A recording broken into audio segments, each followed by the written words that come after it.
અમારા ધોળાનો બંધ ફૂટ્યો છે અને ગામમાં બધે પાણી કરાઈ ગયું હોય. કોઈ 2 ફૂટ પાણી ગામના ઘરની અંદર પાણી છે બધે. અને બંધમાં પાણી જુઓ તમે બધે દેખાય છે. પાણીનો વિડીયો લેજો. આગળ આ બોલતા તો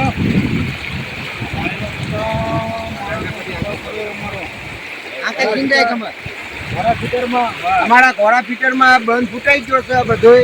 આ બધું પાણી જોવો અને આ ગામની અંદર બધું પાણી ગરી ગયું છે અને ઓલી જગ્યાએ બંધ ફૂટી ગયો છે. એટલે કોઈ કહેવાનો મતલબ આમ પાણી એટલે પાણી જ નકરું દેખાય છે. તમામ પાક નિષ્ફળ ગયો છે. કોઈ ખેડૂતોને ચૂકવણી ચૂકવો એવી અમારી નમ્ર વિનંતી છે. તમામના ગરીબ માણસના બધાને મકાન સુધી પડી ગયા તો સરકારશ્રીને એટલી નમ્ર અપીલ કરવી છે કે સૌને લાભ આપે એવી અમારી વિનંતી છે. દુકાન નથી એમાં અત્યારે અમે ખાટલામાં જે એને ખાવી છીએ, ખાવાય નથી. અનાજ રહ્યું, અનાજે બધું પલ્લી ગયું છે. લાઇટે બંધ છે, લાઇટ બંધ છે. એવી તાત્કાલિક વિનંતી કે લાઇટની વ્યવસ્થા કરાવે.